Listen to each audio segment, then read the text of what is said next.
നമസ്കാരം, പുതിയൊരു വീഡിയോയിലേക്ക് സ്വാഗതം.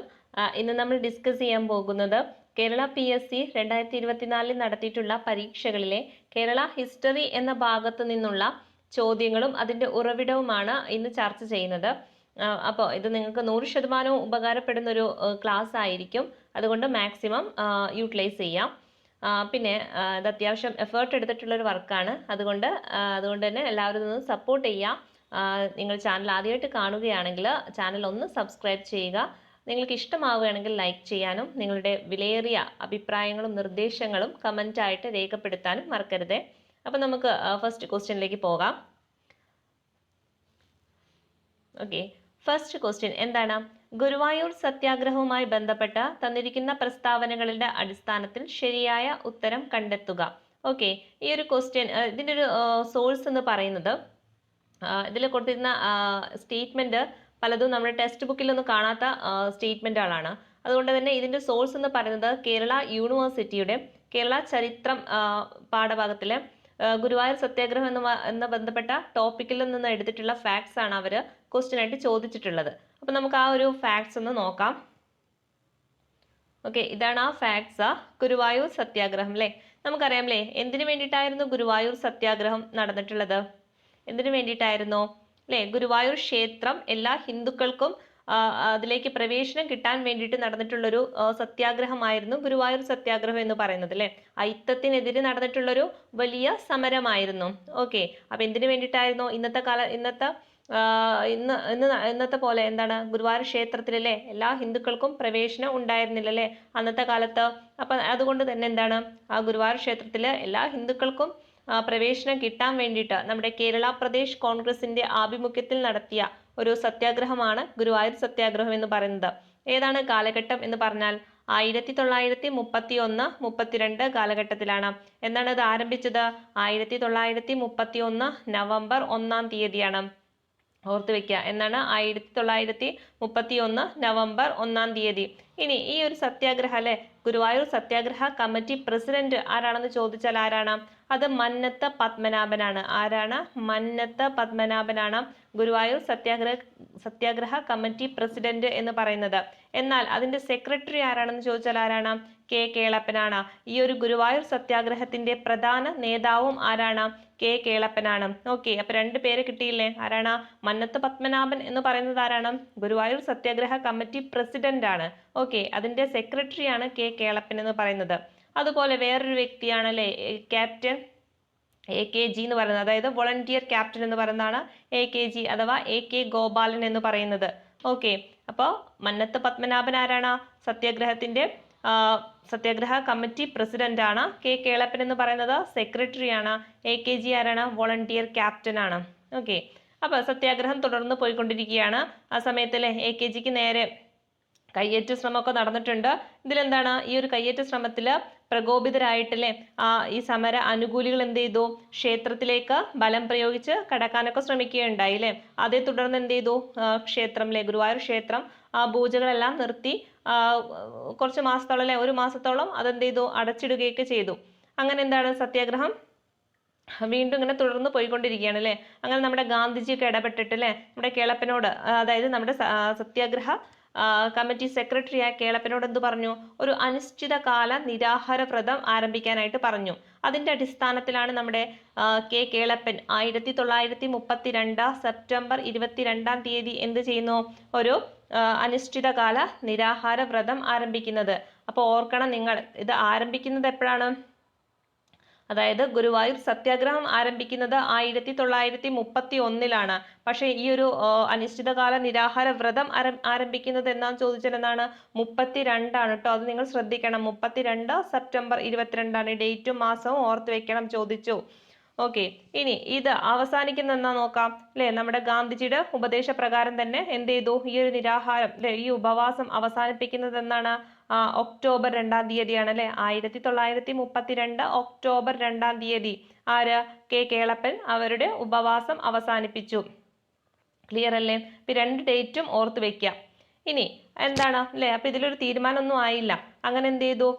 ഈ ക്ഷേത്ര പ്രവേശനത്തെ കുറിച്ചിട്ട് പൊതുജനങ്ങളുടെ അഭിപ്രായമൊക്കെ അറിയാൻ വേണ്ടിയിട്ട് എന്ത് ചെയ്തു, പൊന്നാനി താലൂക്കിൽ, എവിടെയാണ്, പൊന്നാനി താലൂക്കിൽ എന്ത് ചെയ്തു, ഹിന്ദുക്കൾക്കിടയിൽ കോൺഗ്രസ് എന്ത് ചെയ്തു, ഒരു ജനഹിത പരിശോധന നടത്തി അല്ലെ. എന്തിനു വേണ്ടിയിട്ടാണ് ജനഹിത പരിശോധന നടത്തിയത്? എന്തിനു വേണ്ടിയിട്ടാണ്? ഈ ക്ഷേത്രത്തിലേക്ക് അല്ലെ, ഗുരുവായൂർ ക്ഷേത്രത്തിലേക്ക് പ്രവേശിക്കുന്നതിനെ കുറിച്ചിട്ട് അല്ലെ, ഹിന്ദുക്കൾ പ്രവേശിക്കുന്നതിനെ കുറിച്ചിട്ട് അവരുടെ അഭിപ്രായം എന്താണെന്ന് അറിയാൻ വേണ്ടിയിട്ടാണ് ഈ ഒരു ജനഹിത പരിശോധന നടത്തിയത് അല്ലെ. അതിന്റെ റിസൾട്ട് എന്തായിരുന്നു? 70% ആളുകൾ എന്ത് ചെയ്തു, ഇതിനെ അനുകൂലിക്കുകയാണ് ഉണ്ടായത്. ഓക്കെ, അപ്പൊ 70% ആൾക്കാർക്കും എന്താണ്, കുഴപ്പമില്ലായിരുന്നു. അതുകൊണ്ട് തന്നെ അല്ലെ നമ്മുടെ ഈ ഒരു ഗുരുവായൂർ സത്യാഗ്രഹം എന്താണ്, അടിയന്തര ലക്ഷ്യം നേടുന്നതിൽ ഗുരുവായൂർ സത്യാഗ്രഹം പരാജയപ്പെട്ടുവെങ്കിലും അയിത്തോച്ചാടനത്തിന് അനുകൂലമായിട്ടുള്ളൊരു കാലാവസ്ഥ സൃഷ്ടിക്കുന്നതിന് അത് സഹായകമായിട്ടുണ്ട്.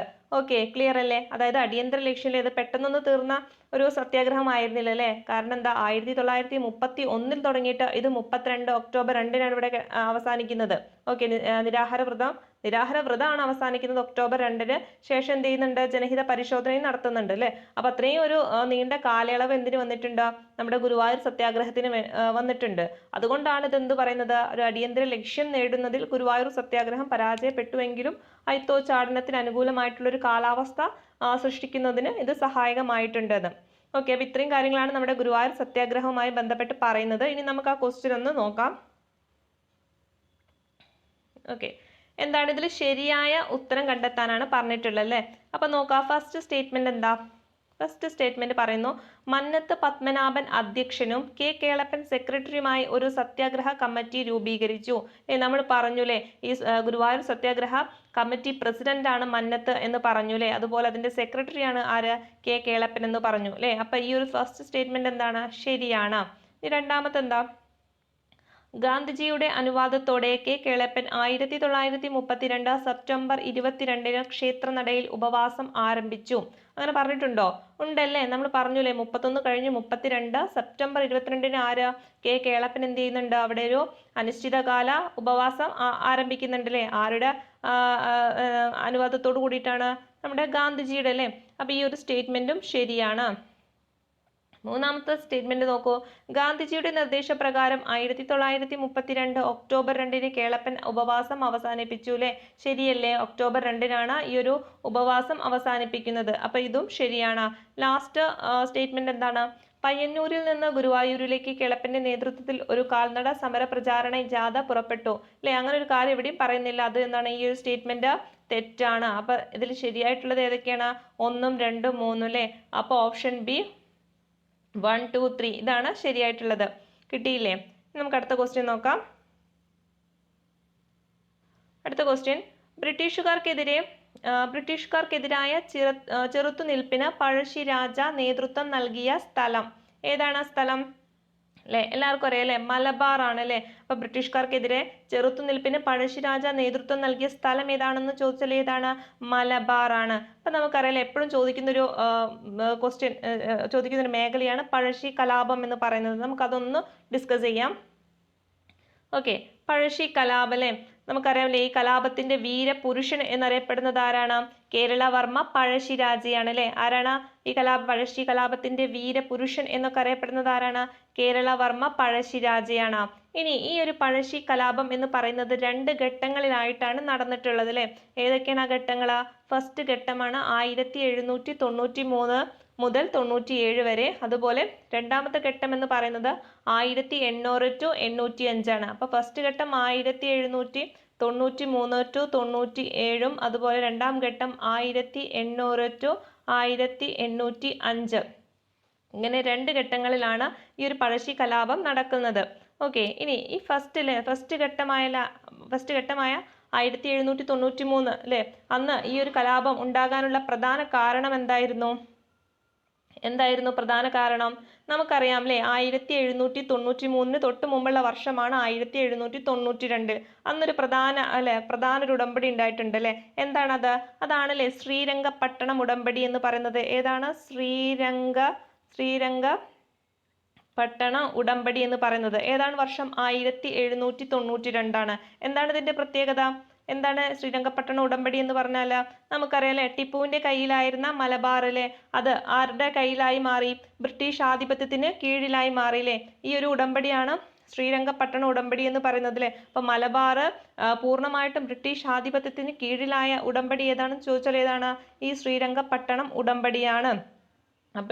അപ്പോൾ എന്താണ് ഈ ഒരു ശ്രീരംഗപട്ടണ ഉടമ്പടിയെ തുടർന്ന് എന്താ സംഭവിച്ചത്? നമ്മുടെ കേരളവർമ്മ പഴശ്ശിരാജയായിരുന്നില്ലേ മലബാർ ഏരിയയിലൊക്കെ നികുതി പിരിച്ചിരുന്നത്, അതെന്തായി? അദ്ദേഹത്തിന് നഷ്ടപ്പെടുകയാണ് ഉണ്ടായത്. അപ്പൊ മലബാർ ബ്രിട്ടീഷ് ആധിപത്യത്തിന് കീഴിലായപ്പോൾ നികുതി പിരിക്കാനുള്ള അധികാരം അവർ ആർക്ക് നൽകി? അവിടുത്തെ പ്രാദേശിക ഭരണാധികാരികൾക്ക് നൽകുകയാണ് ഉണ്ടായത്.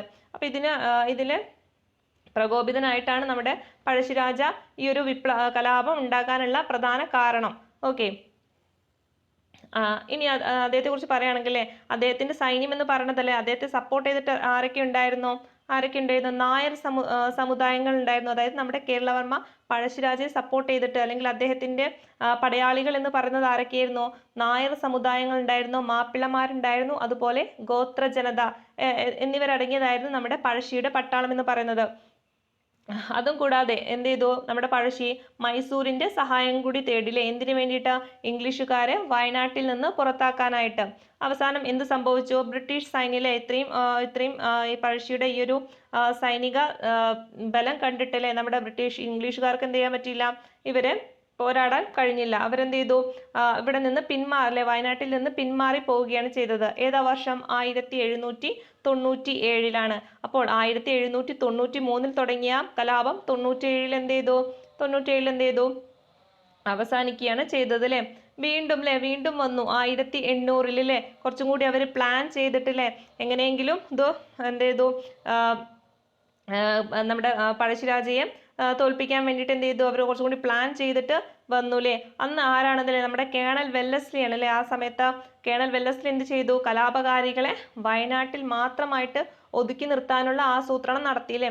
എന്ത് ചെയ്തു? അവരല്ലേ ആ വയനാട്ടിൽ തന്നെയായിട്ട് അവരെ ഒതുക്കി നിർത്താനുള്ള ആസൂത്രണം ആര് നടത്തി? കേണൽ വെല്ലസ്ലി നടത്തി. ഇപ്രാവശ്യം നമ്മുടെ പഴശ്ശിരാജയുടെ കൂടെ ആരൊക്കെയായിരുന്നു അല്ലെ? വയനാട്ടിലെ ഗോത്ര വിഭാഗമായിട്ടുള്ള കുറിച്യരും കുറുമ്പരുമായിരുന്നു അല്ലെ. ആ ഒരു വലിയൊരു വിഭാഗം ആർക്ക് സപ്പോർട്ടായിട്ടുണ്ടായിരുന്നു? പഴശ്ശിരാജയ്ക്ക് സപ്പോർട്ടായിട്ടുണ്ടായിരുന്നു. പക്ഷേ എന്താ സംഭവിച്ചത്? ആ സമയത്ത് തലശ്ശേരിയിലെ സബ് കളക്ടർ ആയിരുന്ന തോമസ് ഹാർവി ബേബർ അല്ലെ. ആരായിരുന്നു? തോമസ് ഹാർവി ബേബർ ആരായിരുന്നു? Sub collector. എവിടത്തെ? തലശ്ശേരിയിലെ അല്ലെ. അപ്പൊ തലശ്ശേരിയിലെ സബ് കളക്ടർ ആയിരുന്ന തോമസ് ഹാർവി ബേബർ എന്ത് ചെയ്തു? കോൽക്കാർ എന്ന് പറയുന്ന അല്ലെ, അവിടുത്തെ പുൽപ്പള്ളിയിലെ കോൽക്കാർ എന്ന് പറയുന്ന അവരുടെ തദ്ദേശീയമായിട്ടുള്ള സൈന്യത്തെയാണ് ഇവർക്കെതിരെ പട നയിക്കാൻ വേണ്ടിയിട്ട് അണിനിരത്തിയത്. അപ്പൊ ഏതാണ് ആ സൈന്യം ചോദിച്ചാൽ കോൽക്കാർ ആണ് കേട്ടോ. അവിടുത്തെ തദ്ദേശീയ സൈന്യമാണ്. അവരെന്ത് ചെയ്തു? അണിനിരത്തിയില്ലേ. ആർക്ക് വേണ്ടിയിട്ട്? ആർക്കെതിരെ പോരാടാൻ വേണ്ടിയിട്ട്? നമ്മുടെ പഴശ്ശിരാജയ്ക്കെതിരെ പോരാടാൻ വേണ്ടിയിട്ടില്ലേ. അവസാനം എന്ത് ചെയ്തു? അവർ തന്നെ ജയിച്ചുല്ലേ. അങ്ങനെ 1805 നവംബർ 30 അല്ലേ ആര്? നമ്മുടെ വയനാട്ടിലെ മാവിലത്തോട് എന്ന സ്ഥലത്ത് വെച്ചിട്ട് ആര് കൊല്ലപ്പെട്ടു? പഴശ്ശിരാജ കൊല്ലപ്പെട്ടു. എന്നാണ് 1805 നവംബർ 30. ഓർത്ത് വെച്ചേക്കാം. അപ്പോൾ ഈ ഒരു പഴശ്ശിരാജയുടെ മരണശേഷം അല്ലേ നമ്മുടെ തോമസ് ഹാർവി ബേബർ, അതായത് തലശ്ശേരിയിലെ സബ് കളക്ടർ അല്ലേ, പഴശ്ശിരാജയെ കുറിച്ചിട്ടല്ലേ നല്ല കുറച്ച് കാര്യങ്ങൾ പറഞ്ഞിട്ടുണ്ട്. അതാണ് ഈ ബോക്സിൽ പറയുന്നത്. അതൊന്ന് ജസ്റ്റ് നോക്കാം. എന്താ പറയുന്നത്? ഒരു പ്രക്ഷോഭകാരിയാണെങ്കിലും അദ്ദേഹം ഈ രാജ്യത്തെ സ്വാഭാവിക മുഖ്യന്മാരിൽ ഒരുവനും അക്കാരണത്താൽ പരാജിതനായ വെറുമൊരു ശത്രു എന്നതിനുപരി പരിഗണിക്കപ്പെടേണ്ടവനുമാകുന്നു. എല്ലാ വർഗക്കാരിലും പഴശ്ശിരാജയോട് നിശ്ചിതമായ താല്പര്യം ഉണ്ടായിരുന്നു. തന്റെ മരണത്തിന് പോലും മായ്ക്കാനാകാത്ത വിധത്തിൽ ഇന്നാട്ടുകാർ അദ്ദേഹത്തെക്കുറിച്ച് ഭക്തിയുടെ സീമയിലെത്തുന്ന സ്നേഹാദരങ്ങൾ പുലർത്തിപ്പോന്നു അല്ലെ. അദ്ദേഹത്തെക്കുറിച്ച് നല്ല കുറച്ച് കാര്യങ്ങളാണ് ആര് പറഞ്ഞത്? നമ്മുടെ തലശ്ശേരിയിലെ സബ് കളക്ടറായ തോമസ് ഹാർവി ബേബർ പറയുന്നത് അല്ലെ. അപ്പൊ ചോദിക്കല്ലേ ഇതാരെ കുറിച്ചാണ് പറയുന്നത്, അല്ലെങ്കിൽ ഇത് ആരാണ് ഈ ഇത് ആരുടെ വാക്കുകളാണെന്നൊക്കെ ചോദിക്കാം. ഓക്കെ, ഇനി നമുക്ക് അല്ലെ അപ്പൊ പഴശ്ശി കലാപം കഴിഞ്ഞു. ഇനി അടുത്ത ക്വസ്റ്റ്യൻ എന്താ നോക്കാം. അടുത്ത ക്വസ്റ്റ്യൻ ആണ് വൈകുണ്ഠ സ്വാമികൾ ഏത് പ്രസ്ഥാനവുമായി ബന്ധപ്പെട്ടിരിക്കുന്നു? ഓക്കെ, ഏത് പ്രസ്ഥാനമാണ് അല്ലെ? ഓപ്ഷൻ ഡി ആണ് സമത്വ സമാജം. ഏതാണ്? ഓപ്ഷൻ ഡി സമത്വ സമാജമാണ്. സമത്വ സമാജം ഏതാ? വർഷം ഓർത്ത് വയ്ക്കുക. ഏതാണ്? 1836 ആണ് കേട്ടോ. വർഷം ഓർത്ത് വയ്ക്കുക. 1836 ആണ്. അപ്പൊ വൈകുണ്ഠസ്വാമിയുമായി ബന്ധപ്പെട്ട പ്രസ്ഥാനം ഏതാണ്? സമത്വ സമാജമാണ്. അപ്പോൾ വൈകുണ്ഠസ്വാമിയുമായി ബന്ധപ്പെട്ട് നമ്മുടെ സ്കൂൾ ടെക്സ്റ്റ് ബുക്കിൽ പറയുന്ന കുറച്ച് കാര്യങ്ങളുണ്ട്, അതൊന്ന് നോക്കാം. ഓക്കെ, എവിടെയാണിത്? നമ്മുടെ വൈകുണ്ഠസ്വാമി എവിടെയാണ് ജനിച്ചിട്ടുള്ളത്? കന്യാകുമാരിയിലാണ് അല്ലെ. അപ്പൊ കന്യാകുമാരിയിലെ ശാസ്താംകോയിലാണ് വൈകുണ്ഠസ്വാമി ജനിച്ചത്. എവിടെയാണ്? കന്യാകുമാരിയിലെ ശാസ്താംകോയിലാണ് അല്ലെ. അപ്പോ അദ്ദേഹത്തിന്റെ കുറച്ച് പ്രവർത്തനങ്ങൾ ഉണ്ട് അല്ലെ. എന്തൊക്കെയാണെന്ന് അത് നോക്കാം. എന്താണ്? ഫസ്റ്റ് വണ്, സവർണ ജാതിക്കാർ ഉപയോഗിച്ചിരുന്ന കിണറുകളിൽ നിന്ന് വെള്ളം കോരാന് താഴ്ന്ന ജാതിക്കാർക്ക് അല്ലെ അവർക്ക് എന്ത് ചെയ്യുന്നില്ല, അവകാശമൊന്നും ഉണ്ടായിരുന്നില്ല. അതുകൊണ്ട് തന്നെ അദ്ദേഹം എന്ത് ചെയ്തു, ഈ ഒരു കാലഘട്ടത്തിൽ എല്ലാ ജാതിയിൽപ്പെട്ടവർക്കും വെള്ളം കോരാൻ കിണറുകൾ കുഴിച്ച് അയിത്തമെന്ന ദുരാചാരത്തെ വൈകുണ്ഠസ്വാമികൾ വെല്ലുവിളിച്ചു അല്ലെ. അപ്പൊ എന്ത് ചെയ്തു, സവർണ ജാതിക്കാർ ഉപയോഗിച്ചിരുന്ന കിണർ ആർക്ക് ഉപയോഗിക്കാൻ പറ്റിയിരുന്നില്ല? നമ്മുടെ താഴ്ന്ന ജാതിക്കാർക്ക് ഉപയോഗിക്കാൻ പറ്റിയിരുന്നില്ല. അപ്പൊ ഇതിനെതിരെ അദ്ദേഹം എന്ത് ചെയ്തു, കിണറുകൾ കുഴിച്ച് അയിത്തം എന്ന ദുരാചാരത്തെ എന്ത് ചെയ്ത് ഇല്ലാതാക്കാനായിട്ട് അദ്ദേഹം ശ്രമിച്ചു. അപ്പൊ അത് ചോദിക്കട്ടെ, കിണറുകൾ കുഴിച്ച നവോത്ഥാന നായകൻ ആരാണെന്ന് ചോദിച്ചാൽ ആരാണ്? വൈകുണ്ഠസ്വാമികളാണ്. അടുത്തതിലെ അടുത്തത് എന്താ ചെയ്തത്? ഭക്ഷണം പാചകം ചെയ്ത് അല്ലെ എല്ലാവരും ഒരുമിച്ചിരുന്ന് ഭക്ഷണം കഴിക്കുന്ന സമപന്തി ഭോജനം അദ്ദേഹം സംഘടിപ്പിച്ചു. അപ്പൊ എന്താണ് സമപന്തി ഭോജനം അല്ലെ?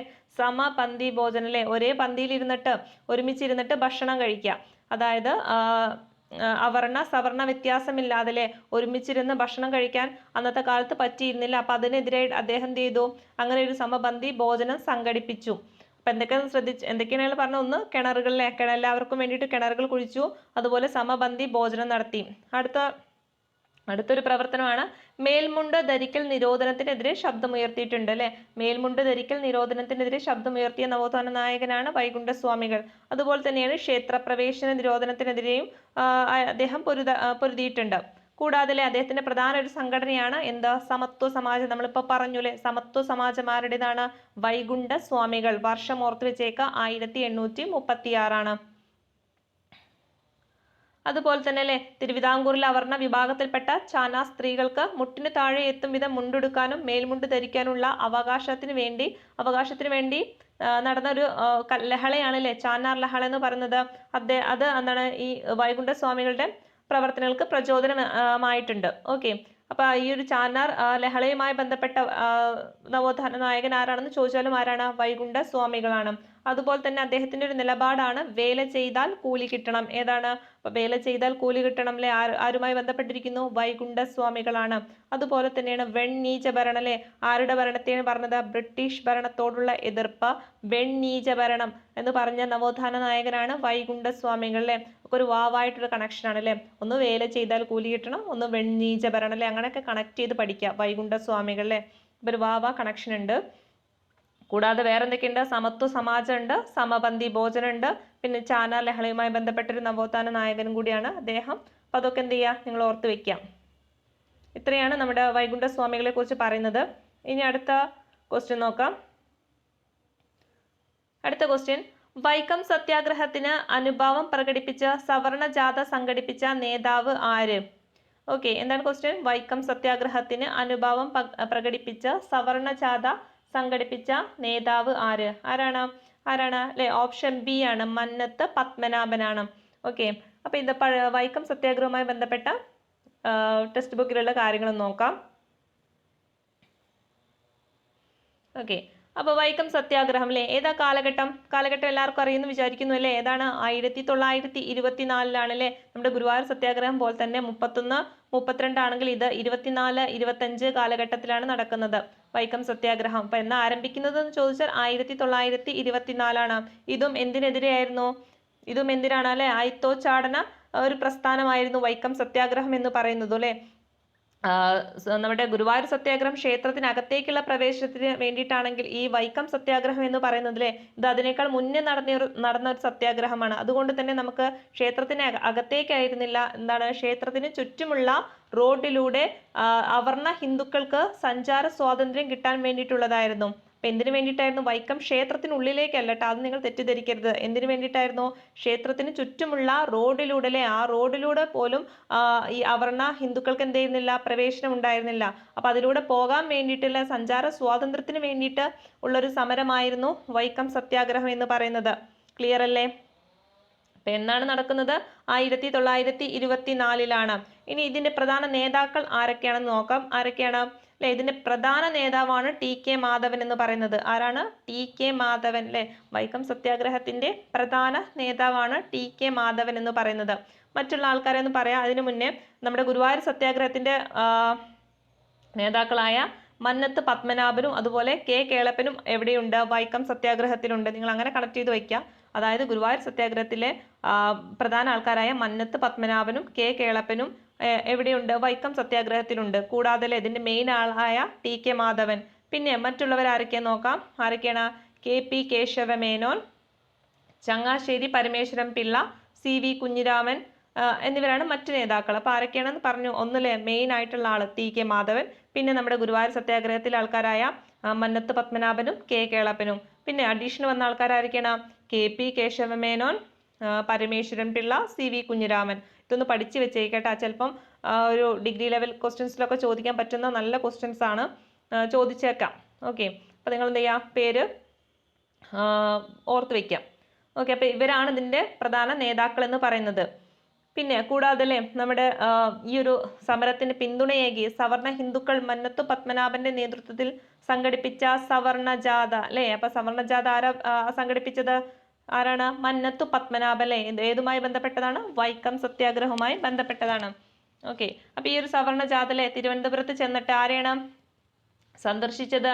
സേതു ലക്ഷ്മി ബായിയാണ് അല്ലെ. സേതു ലക്ഷ്മി ബായിയാണ് അല്ലെ. എന്തിനു വേണ്ടിയിട്ടാണല്ലേ? അവരുടെ ഈ ആവശ്യം അല്ലെ, വൈക്കം ക്ഷേത്രത്തിന് അടുത്തുള്ള നിരത്തുകൾ കൂടി അവർണ ഹിന്ദുക്കൾക്ക് സഞ്ചാര സ്വാതന്ത്ര്യത്തിന് വേണ്ടിയിട്ടാണ് ഈ ഒരു നിവേദനം അല്ലെ ആർക്ക് കൊടുക്കുന്നത്? നമ്മുടെ സേതു ലക്ഷ്മി ബായിക്ക് കൊടുക്കുന്നത്. അങ്ങനെ എന്താണ്? നമ്മുടെ ഈ സമരം നീണ്ടു പോവുകയാണ്. അവസാനം നമ്മുടെ ഗാന്ധിജി ഇവിടെ ഇടപെട്ടിട്ടുണ്ട്. അപ്പൊ ഓർത്ത് വെക്കുക. ഗുരുവായൂർ സത്യാഗ്രഹത്തിലും ആരുണ്ട്? മഹാത്മാഗാന്ധിജി ഇടപെടുന്നുണ്ട്. അതുപോലെ വൈക്കം സത്യാഗ്രഹത്തിലും ആരുണ്ട്? ഗാന്ധിജി ഇടപെടുന്നുണ്ട്. അങ്ങനെ 1925 എന്ത് ചെയ്യുന്നുണ്ട്? ഈ ഒരു സത്യാഗ്രഹം അവസാനിക്കുകയാണ് ചെയ്തത്. ഓക്കെ, എങ്ങനെയാണ് അവസാനിക്കുന്നത് അല്ലെ? ഈ ക്ഷേത്രത്തിലേക്കുള്ള എല്ലാ റോഡുകളും ജാതി വ്യത്യാസമില്ലാതെ എല്ലാ ഹിന്ദുക്കൾക്കും തുറന്നു കൊടുക്കപ്പെടുകയാണ് ഉണ്ടായത്. ഓക്കെ, അങ്ങനെ നമ്മുടെ വൈക്കം ക്ഷേത്രത്തിന് ചുറ്റുമുള്ള നിരത്തുകൾ കൂടി ആർക്ക് സഞ്ചാര സ്വാതന്ത്ര്യം കിട്ടി? അവർണ ഹിന്ദുക്കൾക്ക് സഞ്ചാര സ്വാതന്ത്ര്യം കിട്ടി. എന്നാൽ നിങ്ങൾ ഓർക്കണം അല്ലെ, ഇതൊരു വൈക്കം ക്ഷേത്രവുമായി ബന്ധപ്പെട്ട് ആ ഒരു നിരത്തുകൾ കൂടി മാത്രമേ അന്ന് എന്തുണ്ടായിരുന്നുള്ളൂ? സഞ്ചാര സ്വാതന്ത്ര്യം ഉണ്ടായിരുന്നുള്ളൂ. മറ്റുള്ള അമ്പലങ്ങളിലെ മറ്റുള്ള അമ്പലപ്പുഴ, തിരുവാർപ്പ്, ശുചീന്ദ്രം മുതലായ കേന്ദ്രങ്ങളിലെ ക്ഷേത്ര നിരത്തുകളിൽ കൂടി അവർണർക്ക് സഞ്ചാര സ്വാതന്ത്ര്യം അനുവദിച്ച് കിട്ടാൻ വേണ്ടിയിട്ട് വീണ്ടും എന്ത് ചെയ്തു? ഇവര് സമരങ്ങൾ സംഘടിപ്പിക്കുകയുണ്ടായി അല്ലെ. അന്ന് ആ വൈക്കം ക്ഷേത്രത്തിന് ചുറ്റുമുള്ള റോട്ടിൽ കൂടി മാത്രമേ അവർക്ക് സഞ്ചാര സ്വാതന്ത്ര്യം കിട്ടിയുള്ളൂ. പക്ഷെ ഈ ഒരു ഇത് മറ്റുള്ള അമ്പലങ്ങളിൽ നിന്നൊന്നും അമ്പലങ്ങളുടെ ചുറ്റുമുള്ള റോഡിൽ കൂടി ഒന്നും കിട്ടിയിരുന്നില്ല. അങ്ങനെ ലാസ്റ്റ് വീണ്ടും എന്തോ സമരങ്ങളൊക്കെ സംഘടിപ്പിച്ച് ലാസ്റ്റ് 1928 നമ്മൾ 25 വൈക്കം സത്യാഗ്രഹം അവസാനിക്കുന്നുണ്ട്. ശേഷം 1928 എന്ത് ചെയ്യുന്നുണ്ട്? തിരുവിതാംകൂറിൽ എല്ലാ ക്ഷേത്ര നിരത്തുകളിലും ജാതി പരിഗണന കൂടാതെ സമസ്ത ഹിന്ദുക്കൾക്കുമായി തുറന്നു കൊടുത്തു. ഇതൊരു ചോദ്യ മേഖലയാണ് കേട്ടോ, ചോദിക്കാം അല്ലെ. അപ്പൊ ഏത് വർഷമാണ് തിരുവിതാംകൂറിലെ എല്ലാ ക്ഷേത്ര നിരത്തുകളിൽ കൂടി ജാതി ഭേദമില്ലാതെ സമസ്ത ഹിന്ദുക്കൾക്കുമായിട്ട് തുറന്നു കൊടുത്തത് എന്ന് ചോദിച്ചാൽ എന്താണ്? 1928 ആണ്. ഓർത്തു വയ്ക്കാം. നമുക്ക് അടുത്ത ക്വസ്റ്റ്യൻ നോക്കാം.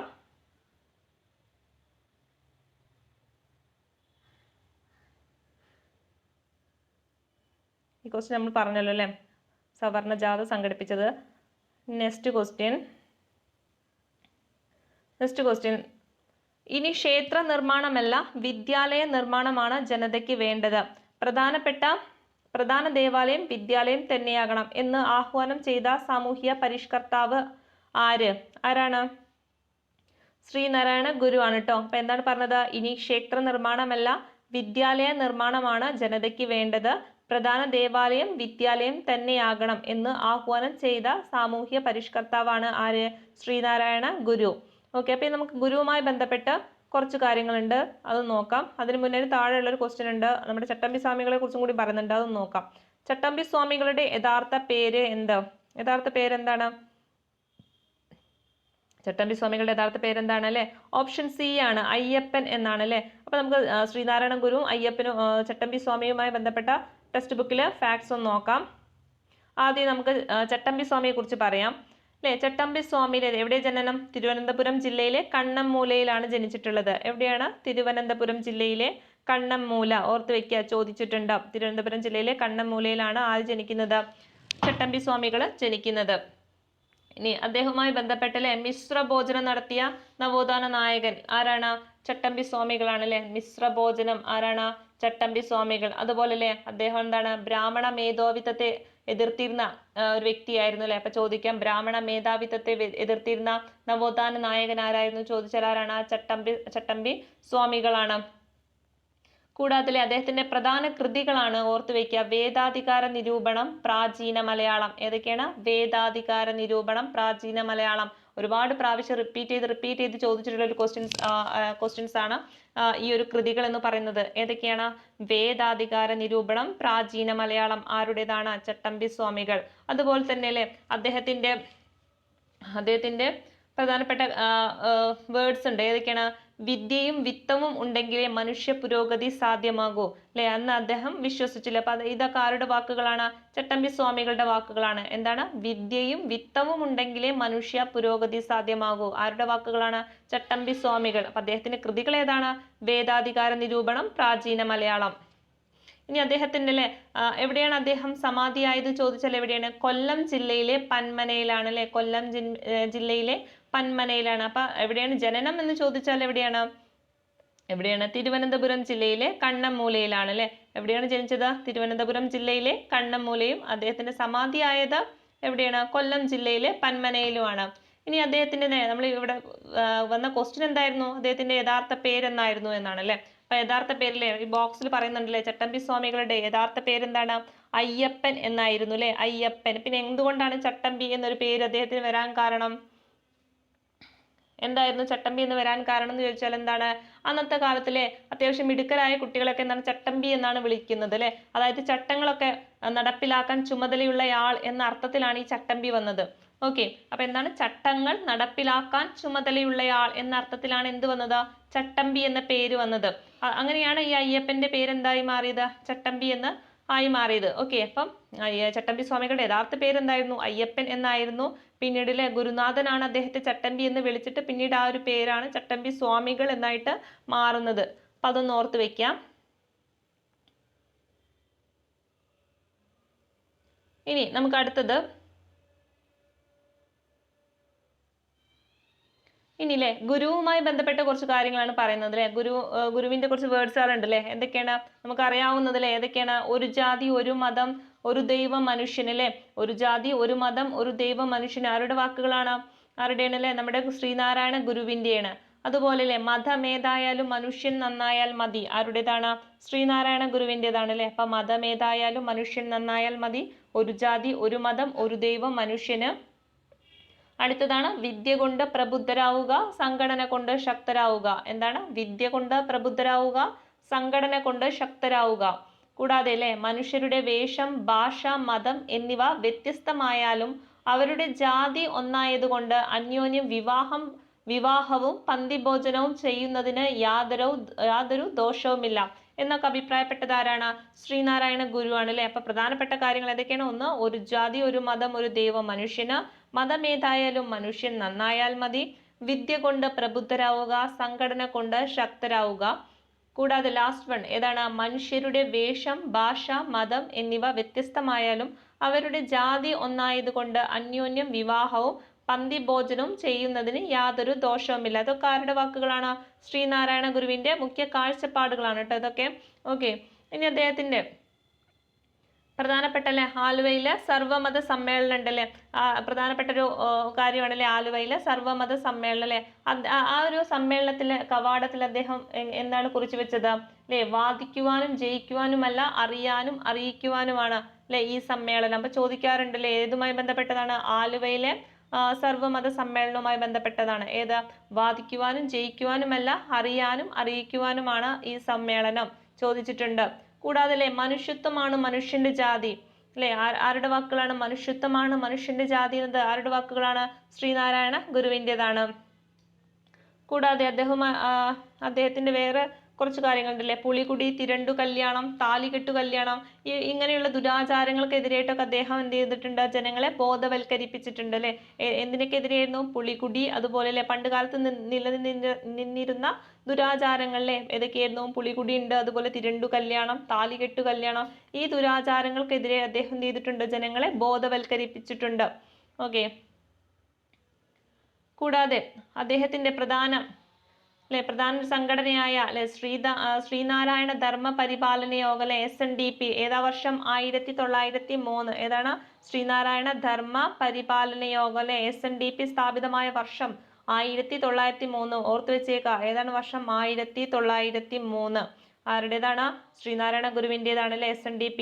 അപ്പൊ ആ ഒരു വർഷം ഒന്ന് ഓർത്തു വെക്കാം. കൂടാതെ അല്ലെ എവിടെയാണ് അദ്ദേഹം ജനിച്ചത്? എവിടെയായിരുന്നു? ചെമ്പഴന്തിയിലാണ് അല്ലെ, തിരുവനന്തപുരം ജില്ലയിലെ ചെമ്പഴന്തിയിലാണ് ശ്രീനാരായണ ഗുരു ജനിച്ചത്. അതും കൂടി ഒന്ന് ഓർത്തു വെക്കാം. കൂടാതെ അദ്ദേഹത്തിന്റെ പ്രധാന കൃതികളായ ആത്മോപദേശ ശതകം, ദർശനമാല, ദൈവദശകം, ഇതൊക്കെ ആരുടെ കൃതികളാണ്? നമ്മുടെ ശ്രീനാരായണ ഗുരുവിന്റെ കൃതികളാണ് കേട്ടോ. ഏതൊക്കെയാണ്? ആത്മോപദേശ ശതകം, ദർശനമാല, ദൈവദശകം ആരുടെ കൃതികളാണ്? ശ്രീനാരായണ ഗുരുവിൻ്റെത്. അപ്പൊ അദ്ദേഹം ജനിച്ചത് എവിടെയാണ്? തിരുവനന്തപുരം ജില്ലയിലെ ചെമ്പഴന്തി ഓർത്തു വെക്കുക. കാരണം സമാധി ആയതും ജനനവും പരസ്പരം മാറിപ്പോകരുത്. അപ്പൊ ജനിച്ചതാണ് എവിടെ? ചെമ്പഴന്തി.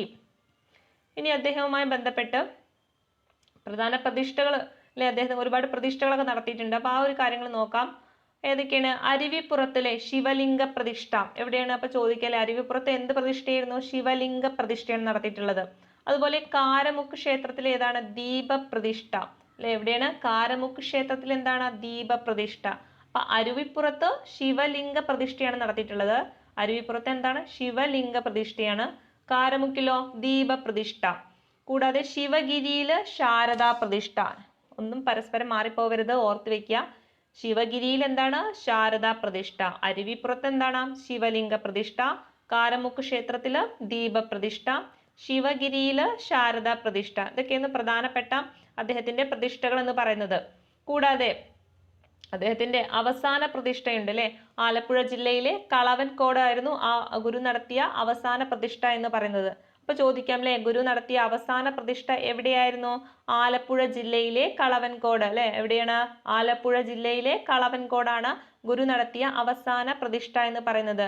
അതിന്റെ ഒരു പ്രത്യേകത എന്താണെന്ന് ചോദിച്ചാലേ, ഓം എന്നെഴുതിയ കണ്ണാടിയാണ് അവിടെ പ്രതിഷ്ഠിച്ചത്. അപ്പൊ എന്താണ് അവിടുത്തെ പ്രതിഷ്ഠ എന്ന് പറയുന്നത്? ഓം എന്നെഴുതിയ കണ്ണാടി. അപ്പൊ ചോദിക്കാം, ഓം എന്ന് എഴുതിയ കണ്ണാടി എവിടെയാണ് പ്രതിഷ്ഠിച്ചത്? ആലപ്പുഴ ജില്ലയിലെ കളവൻകോട് അല്ലെ, അതാണ് അദ്ദേഹത്തിന്റെ അവസാനത്തെ പ്രതിഷ്ഠയും. ഓക്കെ. കൂടാതെ അദ്ദേഹത്തിന്റെ ഒരു വേർഡ്സ് ഉണ്ട് അല്ലെ, എന്താ പറഞ്ഞത്? ഇനി ക്ഷേത്ര നിർമ്മാണമല്ല, വിദ്യാലയ നിർമ്മാണമാണ് ജനതയ്ക്ക് വേണ്ടത്. പ്രധാന ദേവാലയം വിദ്യാലയം തന്നെയാകണം അല്ലെ. ഈ ക്വസ്റ്റ്യനിൽ ഇപ്പൊ നമ്മൾ മുന്നേ കണ്ടതല്ലേ. അപ്പൊ എന്താ പറഞ്ഞത്? ഇനി ക്ഷേത്ര നിർമ്മാണമല്ല, വിദ്യാലയ നിർമ്മാണമാണ് ജനതയ്ക്ക് വേണ്ടത്. പ്രധാന ദേവാലയം വിദ്യാലയം തന്നെയാകണം അല്ലെ. ആരുടെ വാക്കുകളാണ്? ശ്രീനാരായണ ഗുരുവിൻ്റെതാണ്. അപ്പൊ അതൊന്ന് ഓർത്തു വെക്കേട്ടോ. ഇനി നമുക്ക് അടുത്ത ക്വസ്റ്റ്യൻ നോക്കാം.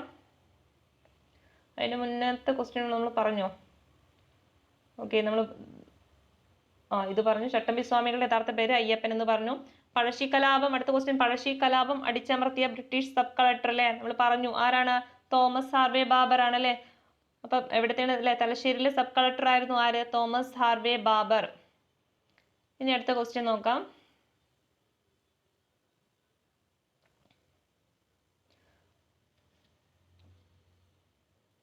ഓക്കെ, വൈകുണ്ഠസ്വാമിയെ കുറിച്ചിട്ടാണ് പറയുന്നത് അല്ലെ. നമ്മളിപ്പോൾ നോക്കിയിട്ടുണ്ട്, നമുക്ക് ജസ്റ്റ് നോക്കി നോക്കാം.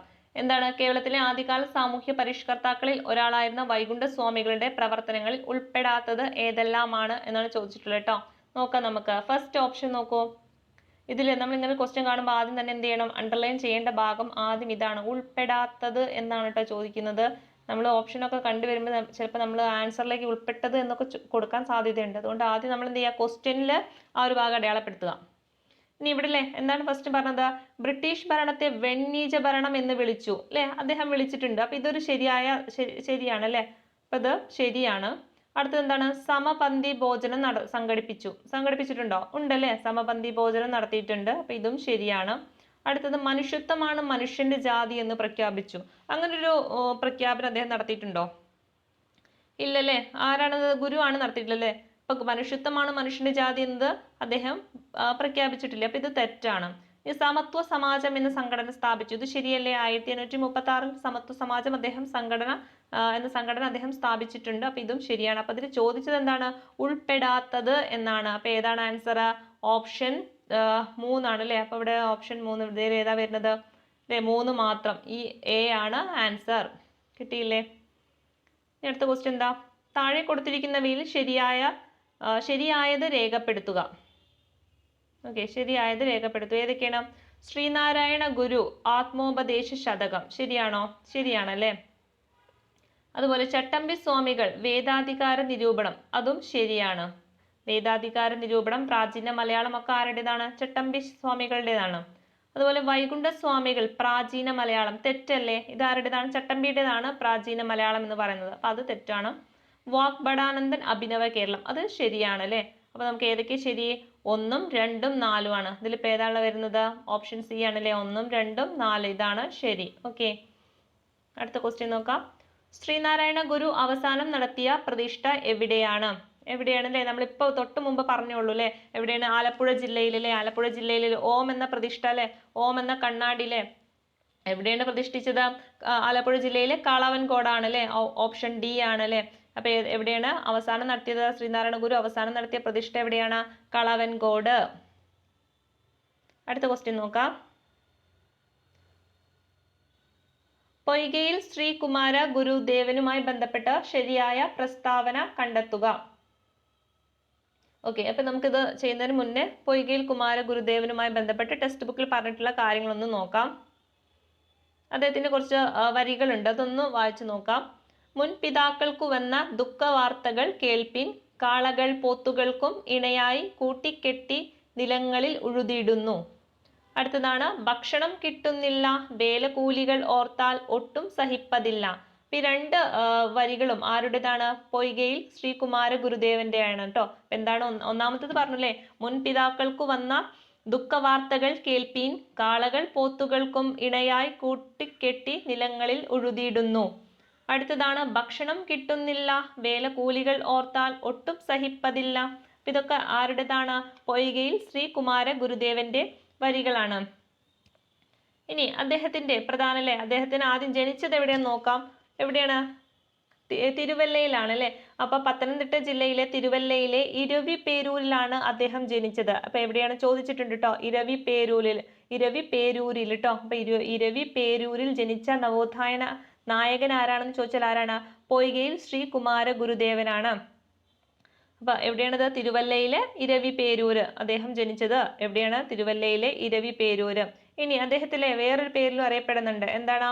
പൊയ്കയിൽ അപ്പച്ചൻ എന്നും അറിയപ്പെടാറുണ്ടല്ലേ. അപ്പൊ പൊയ്കയിൽ ശ്രീകുമാര ഗുരുദേവൻ അറിയപ്പെടുന്ന മറ്റൊരു പേരാണ് പൊയ്കയിൽ അപ്പച്ചൻ എന്നും. ഓക്കെ, ഇനി അദ്ദേഹത്തിന്റെ പ്രധാനപ്പെട്ട ഒരു സംഘടനയുണ്ട് അല്ലെ. എപ്പോഴും ചോദിക്കാറുള്ള ഒരു ക്വസ്റ്റ്യൻ ആണല്ലേ PRDS അഥവാ പ്രത്യക്ഷ രക്ഷാ ദൈവസഭ എന്ന് പറയുന്നത് അല്ലെ. അപ്പൊ അദ്ദേഹത്തിന്റെ പ്രധാന ഒരു സംഘടനയാണ് ഏത്? പ്രത്യക്ഷ രക്ഷാ ദൈവസഭ എന്ന് പറയുന്നത്. PRDS ചോദിക്കാറുണ്ട്, ഓർത്ത് വെച്ചേക്ക. ഏതാണ്? പ്രത്യക്ഷ രക്ഷാ ദൈവസഭ ആരുടേതാണ്? കുമാരഗുരുദേവന്റെയാണ്. കൂടാതെ അദ്ദേഹം 2 തവണ ശ്രീമൂലം പ്രജാസഭയിൽ അംഗമായിട്ടുണ്ട് അല്ലെ. അപ്പൊ ശ്രീമൂലം പ്രജാസഭയിൽ 2 പ്രാവശ്യം അംഗമായ നവോത്ഥാന നായകൻ ആരാണെന്ന് ചോദിച്ചാൽ ആരാണ്? നമ്മുടെ കുമാര ഗുരുദേവനാണ്. ആരാണ്? കുമാര ഗുരുദേവനാണ് അല്ലെ. ഇവിടെ ശ്രീമൂലം പ്രജാസഭയിൽ 2 പ്രാവശ്യം അംഗമായിട്ടുണ്ട്. കൂടാതെ അദ്ദേഹവുമായി ബന്ധപ്പെട്ട് ഒരു യുദ്ധവിരുദ്ധ ജാഥ നടത്തിയിട്ടുണ്ട് അല്ലെ. എവിടെ നിന്നാണല്ലേ? ഒന്നാം ലോക മഹായുദ്ധകാലത്ത് മാരംകുളം എന്ന സ്ഥലത്തു നിന്ന് കുളത്തൂർ കുന്നിലേക്ക് കുമാര ഗുരുദേവന്റെ നേതൃത്വത്തിൽ ഒരു യുദ്ധവിരുദ്ധ ജാഥ നടത്തുകയുണ്ടായി. ഓക്കെ, അപ്പം ഒന്നാം ലോക മഹായുദ്ധകാലത്ത് മാരംകുളം എന്ന സ്ഥലത്തു നിന്ന് കുളത്തൂർ കുന്നിലേക്ക് ഒരു യുദ്ധവിരുദ്ധ ജാഥ സംഘടിപ്പിച്ച നവോത്ഥാന നായകൻ ആരാണ്? ശ്രീ കുമാര ഗുരുദേവനാണ്. അപ്പൊ എവിടുന്ന് എങ്ങോട്ടാണ്? എവിടുന്നാണ്? മാരംകുളം എന്ന സ്ഥലത്ത് നിന്ന് കുളത്തൂർ കുന്നിലേക്ക് അല്ലെ. എന്തിനോട് അനുബന്ധിച്ചാണ്? നമ്മുടെ ഒന്നാം ലോക മഹായുദ്ധ കാലത്താണ് കേട്ടോ. ഈ ഒരു ജാഥയിലെ എന്തായിരുന്നു അവര് മുദ്രാവാക്യം എന്ന് പറയുന്നത്? സമാധാനം ലോകത്തിന് സമാധാനം. എന്താണ്? സമാധാനം ലോകത്തിന് സമാധാനം. ഓക്കെ, അപ്പൊ ഇതും കൂടി ഓർത്ത് വെച്ചേക്കാം. ഇനി നമുക്ക് ആ ക്വസ്റ്റ്യനിലോട്ട് വരാം അല്ലെ. എന്താണ്? ശ്രീകുമാര ഗുരുദേവനുമായി ബന്ധപ്പെട്ട ശരിയായ പ്രസ്താവന അല്ലെ. എന്താണ് ചോദിച്ചിട്ടുള്ളത്? ശരിയായ പ്രസ്താവനയാണ്. ഒന്നാമത്തെ നോക്കൂ. ഒന്നാം ലോക മഹായുദ്ധകാലത്ത് യുദ്ധവിരുദ്ധ ജാഥ നടത്തി അല്ലെ. നമ്മളിപ്പോ പറഞ്ഞു.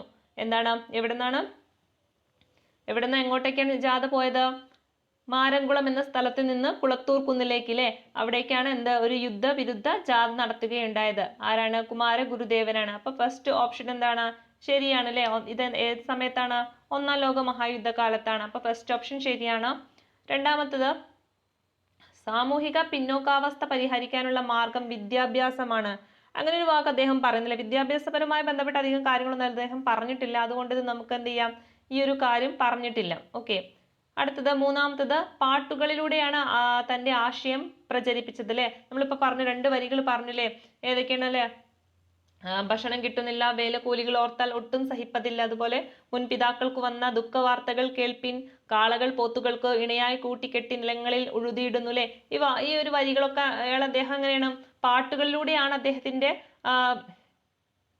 ആശയങ്ങളൊക്കെ പ്രചരിപ്പിച്ചത്. അപ്പൊ ഈ ഒരു ഓപ്ഷൻ എന്താണ്? ശരിയാണ് അല്ലെ. അടുത്ത ഓപ്ഷൻ നോക്കാം. വില്ലുവണ്ടി യാത്ര നടത്തി. ഇല്ലല്ലേ, അത് നമ്മുടെ അയ്യങ്കാളിയാണ് നടത്തിയിട്ടുള്ളത്. അപ്പൊ ഇത് തെറ്റാണ്. അപ്പൊ ഇതിൽ ഏതൊക്കെ ശരിയെന്ന് പറയുന്നത് ഏതാണ്? 1ഉം 3ഉമാണ്. ഓക്കെ, അപ്പൊ ഓപ്ഷൻ സി ആണ് 1ഉം 3ഉം.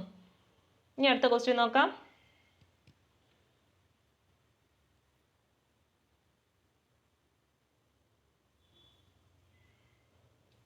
ഓക്കെ, അടുത്ത ക്വസ്റ്റ്യൻ എന്താണ്?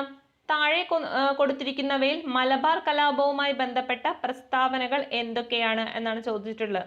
അപ്പൊ നമുക്ക് മലബാർ കലാപവുമായി ബന്ധപ്പെട്ട് എന്തൊക്കെ കുറച്ച് കാര്യങ്ങൾ നമ്മുടെ ടെക്സ്റ്റ് ബുക്കിലുണ്ട്, അതൊന്ന് നോക്കാം.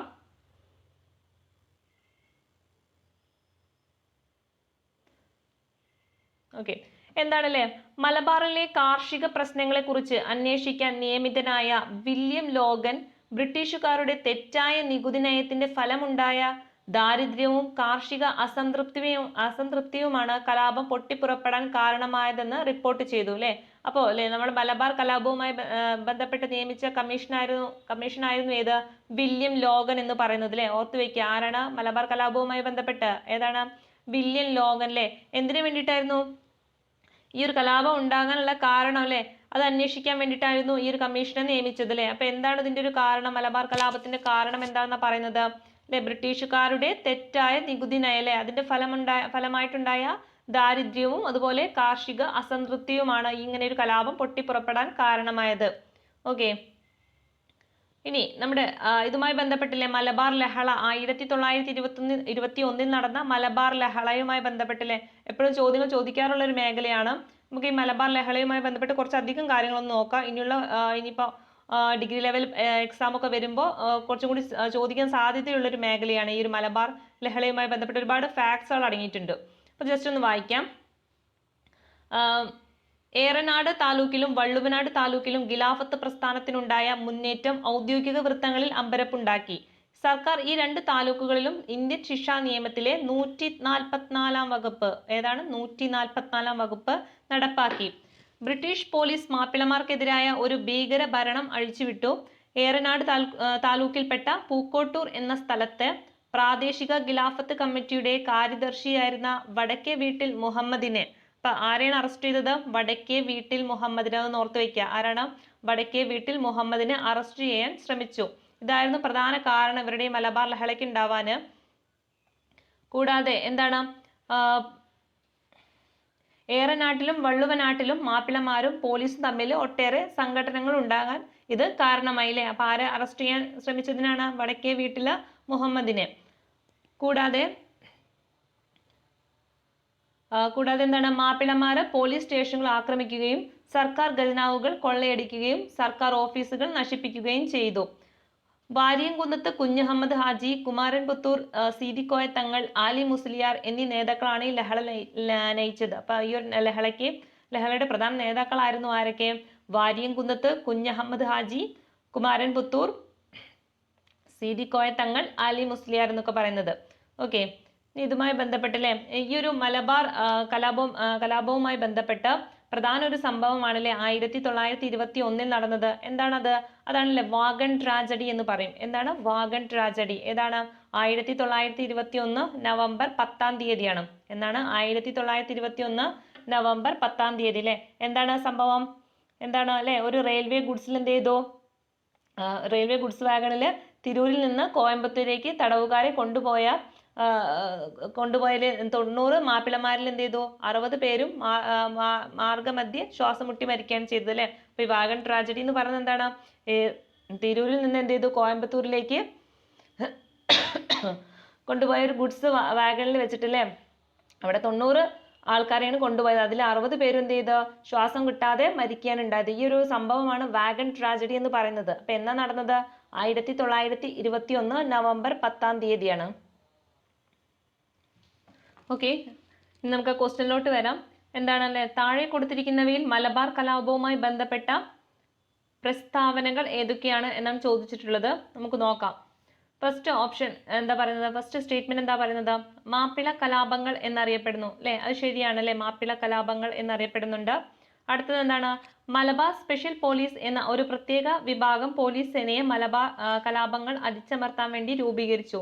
ഈ MSP ലെ മലബാർ സ്പെഷ്യൽ പോലീസ് ഒക്കെ രൂപീകരിച്ചത് ഈ ഒരു മലബാർ കലാപവുമായി ബന്ധപ്പെട്ടിട്ടുള്ളതാണ് കേട്ടോ. അപ്പൊ അതൊന്ന് ഓർത്ത് വെച്ചേക്കണം.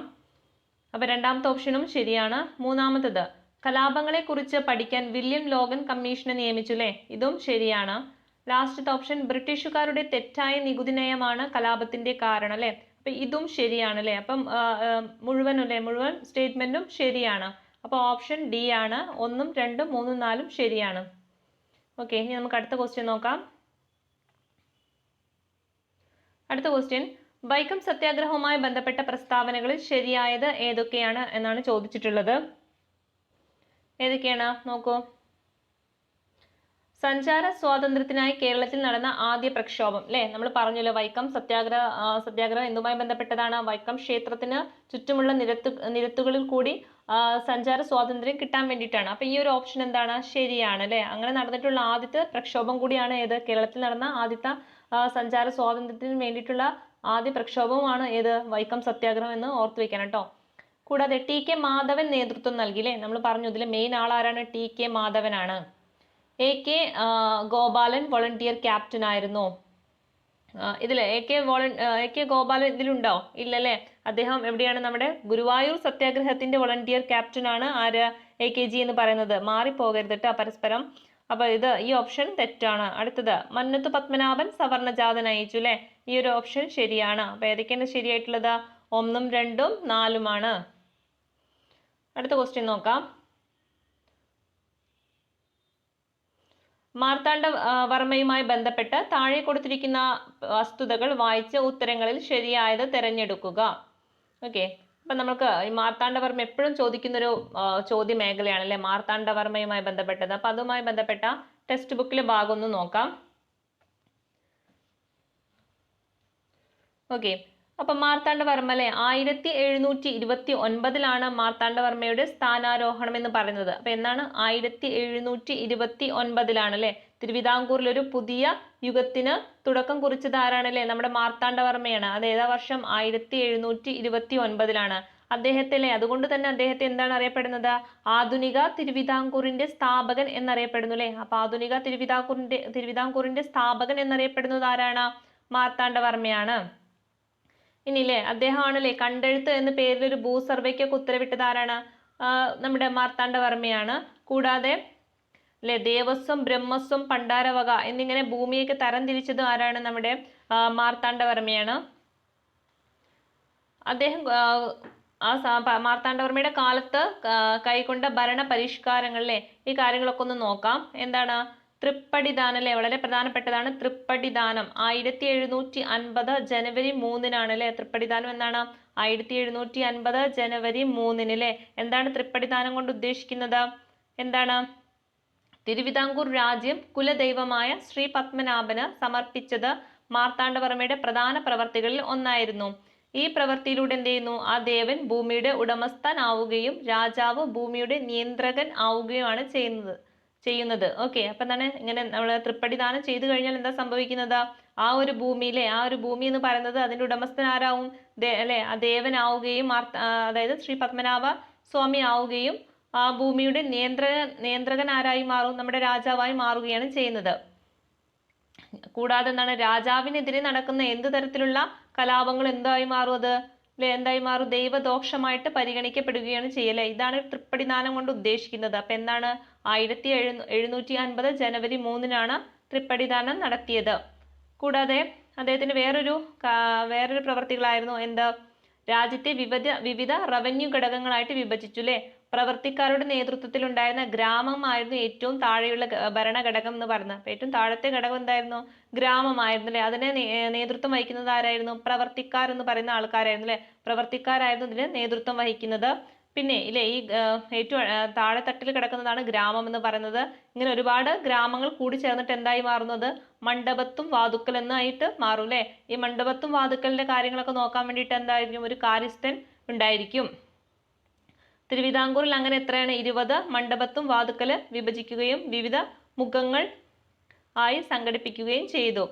ഓക്കെ, ഇതാണ് രണ്ടാമത്തെ പോയിന്റ് എന്ന് പറയുന്നത്. അടുത്തത് എന്താണ്, അദ്ദേഹം അല്ലെ പതിവ് കണക്ക് എന്ന പേരിൽ ഒരു വാർഷിക ബഡ്ജറ്റിന് രൂപം നൽകി. എന്താണ്, പതിവ് കണക്ക് എന്ന പേരിൽ ഒരു വാർഷിക ബഡ്ജറ്റിന് രൂപം നൽകി. കൂടാതെ എന്ത് ചെയ്തു, ഒരു സ്ഥിര സൈന്യം അദ്ദേഹം രൂപം കൊടുത്തില്ല, ഒരു സ്ഥിര സൈന്യത്തിന് അദ്ദേഹം രൂപം കൊടുത്തു. കൂടാതെ ഈ സ്ഥിര സൈന്യത്തിന് എന്ത് ചെയ്തു, അവരെ തിരഞ്ഞെടുക്കുമ്പോൾ അവരുടെ സേവന കാലം അത്ര എന്ത് ചെയ്തു, ഇരയിളി എന്ന പേരിൽ നികുതി ഇളവ് നൽകിയിരുന്നു അല്ലെ. അവർക്ക് അല്ലെ സൈന്യത്തിൽ തിരഞ്ഞെടുക്കുമ്പോൾ അവർക്ക് എന്ത് ഒരു ഇളവ് കിട്ടിയിരുന്നു, ഇരയിളി എന്ന പേരിൽ നികുതി ഇളവ് ലഭിച്ചിരുന്നു. കൂടാതെ അല്ലെ ഇവര് പെൻഷനായി വരുമ്പോൾ എന്ത് ചെയ്യുന്നു, ഇരയിളി അടുത്തൂൺ എന്ന പേരിൽ പെൻഷനും ഇവർക്ക് കിട്ടിയിരുന്നു. ഓക്കെ, അപ്പൊ ഇത്രയും കാര്യങ്ങളാണ് അദ്ദേഹം കൈക്കൊണ്ട പ്രധാന ഭരണപരിഷ്കാരം എന്ന് പറഞ്ഞത് അല്ലെ. അപ്പൊ ഫസ്റ്റ് എന്ന് പറഞ്ഞു നമ്മൾ തൃപ്പടിദാനം അല്ലെ 1750 ജനുവരി 3-നാണ് അല്ലെ എല്ലാം അല്ലെ പത്മനാഭ സ്വാമിക്ക് സമർപ്പിക്കുക. അതാണ് തൃപ്പടിദാനം കൊണ്ട് ഉദ്ദേശിക്കുന്നത്. രണ്ടാമത് പറഞ്ഞില്ലേ അവിടുത്തെ രാജ്യത്തെ വിവിധ റവന്യൂ ഘടകങ്ങളായിട്ട് വിഭജിച്ചില്ലേ. അതായത് ഗ്രാമം, അതുപോലെ മണ്ഡപത്തും വാതുക്കൽ ഇങ്ങനെ ഓരോ ഘടകമായിട്ട് എന്ത് ചെയ്തു, രാജ്യത്തെ വിഭജിക്കുകയാണ് ചെയ്തത്. പിന്നില്ലേ പതിവ് കണക്ക് എന്ന പേരിൽ എന്ത് ചെയ്തു, ഒരു വാർഷിക ബഡ്ജറ്റ് അദ്ദേഹം കൊണ്ടുവന്നു. പിന്നെ ഇതൊരു സ്ഥിര സൈന്യത്തിനെ അദ്ദേഹം കൂടെ നിർത്തിയില്ലേ. അവരെ തെരഞ്ഞെടുത്തത് എങ്ങനെയാണ്, അവരുടെ കൃഷിക്കാരുടെ ഇടയിൽ നിന്നാണ് തെരഞ്ഞെടുത്തത്. അവർക്ക് എന്ത് ചെയ്തു, ഇരയിളി എന്ന പേരിൽ നികുതി ഇളവ് കൊടുക്കുകയും അവർ വിരമിക്കുമ്പോൾ എന്ത് ചെയ്യുന്നു, ഇരയിളി അടുത്തൂൺ എന്ന പേരിൽ പെൻഷനും കൊടുത്തിരുന്നു. ഇത്തരം കാര്യങ്ങളാണ് നമ്മുടെ മാർത്താണ്ഡവർമ്മയുമായി ബന്ധപ്പെട്ട് കിടക്കുന്നത്. ഇനി നമുക്കതിന്റെ ക്വസ്റ്റ്യൻസ് ഒന്ന് നോക്കാം.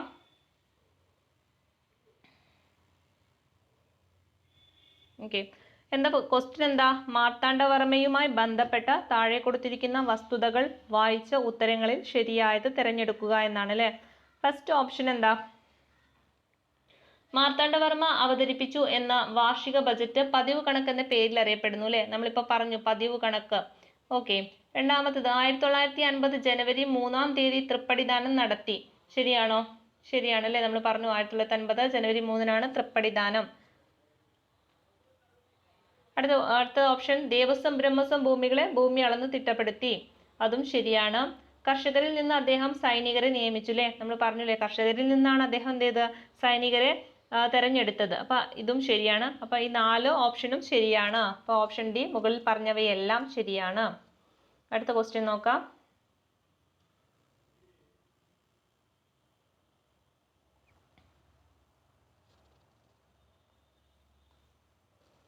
അടുത്ത ക്വസ്റ്റ്യൻ, താഴെ കൊടുത്തിരിക്കുന്ന സംഭവങ്ങളുടെ ശരിയായ കാലഗണന ക്രമം എഴുതുക.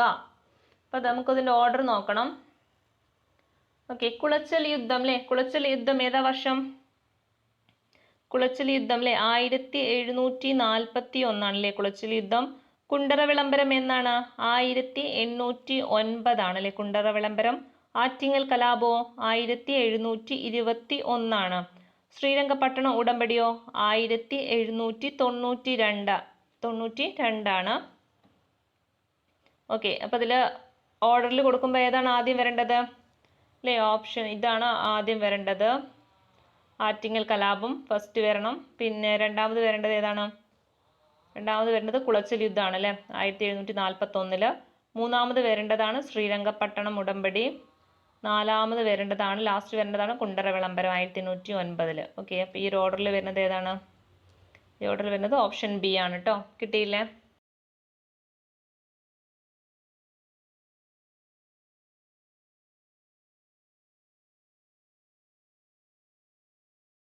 വരേണ്ടതാണ് ശ്രീരംഗപട്ടണം ഉടമ്പടി. നാലാമത് വരേണ്ടതാണ്